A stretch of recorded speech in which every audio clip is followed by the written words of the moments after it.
I'm Varshni from Optisol Data Labs.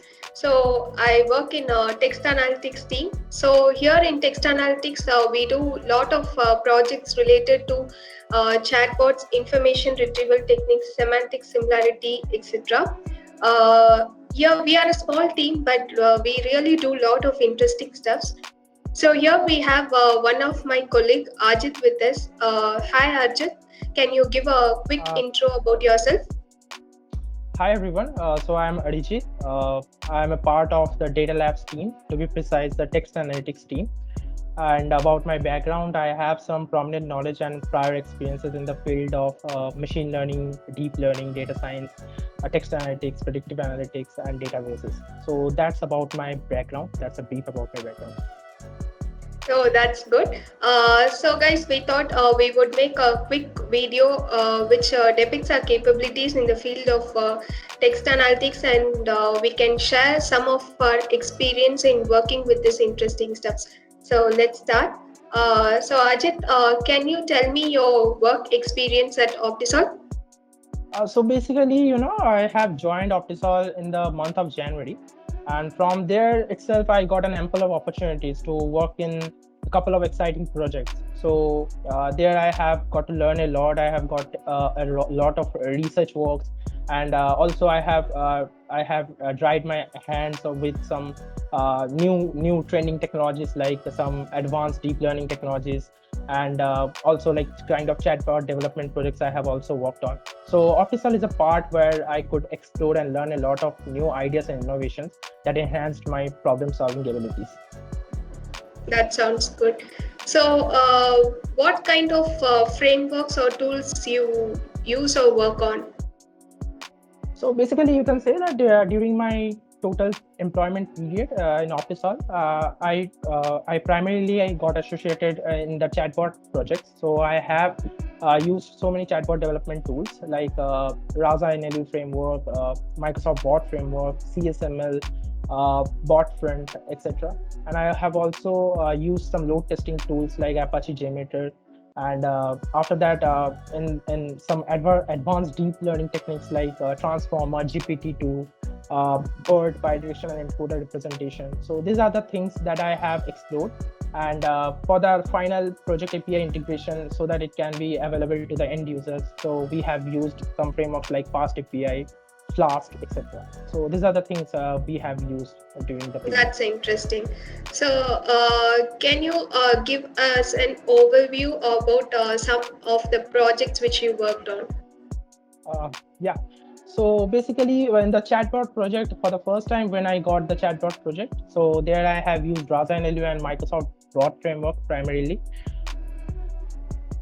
Was Okay. basically the chatbot. The bot basically will fix some meeting, will schedule some meeting, and it will send the meeting invite to the users. And the users will join the meeting, and they will have a discussion on their chosen topic, on their favorite topic. So we have designed the story in the Microsoft Teams through Rasa. So we have designed the stories like that. So a card will be given to the users, and in the cards there are so many slots and choices will be there. And from that choices, the user needs to select their favorite choices, and from that choices, the choices will be remembered by the bot, and after that the bot will find some other users with the same knack towards that particular choice.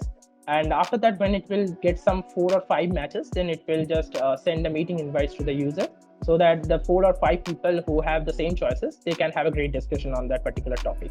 So this is the working principle of the chatbot.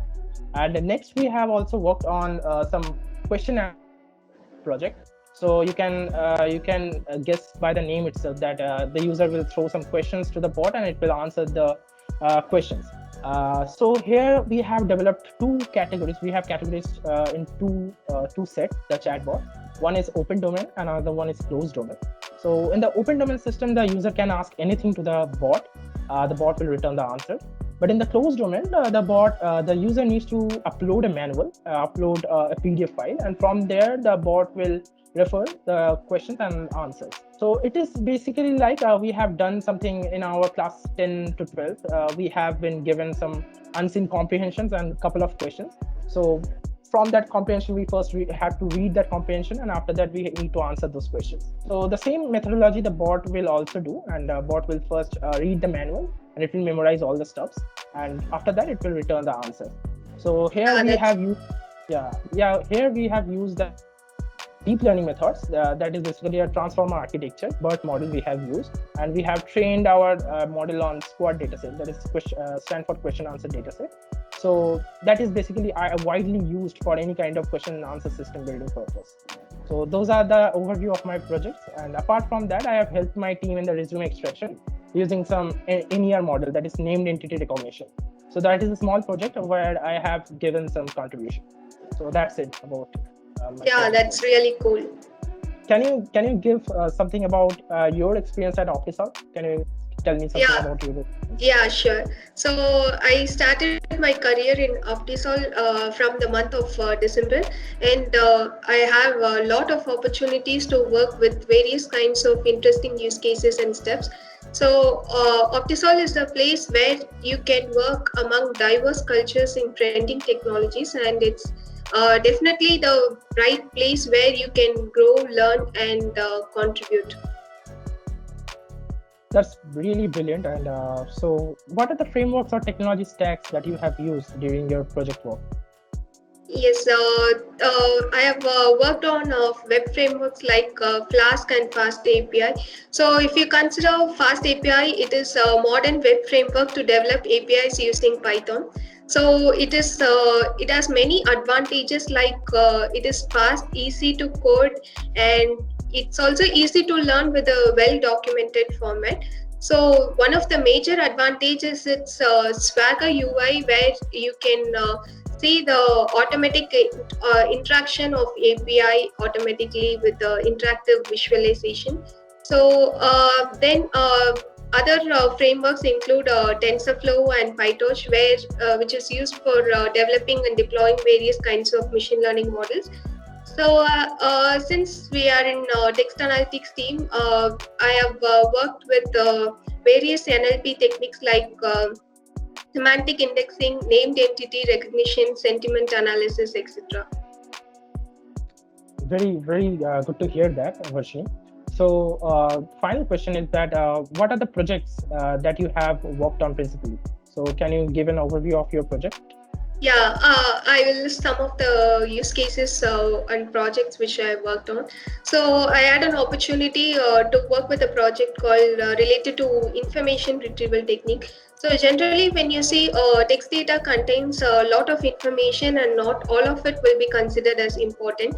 So I worked on extracting information from resumes like skill set, companies worked at, the year of graduation, their college name, etc. So this information is extracted using the BERT model, and we use this extracted data to make various kinds of decisions using this extracted data. So this information retrieval technique, automatic way of extracting information will reap us a lot of benefit, and it will tremendously reduce the amount of time we have to spend on skimming through these documents. Then I also work with emotion text classification, where you can find the personality trait by analyzing their tweets and posts in social media.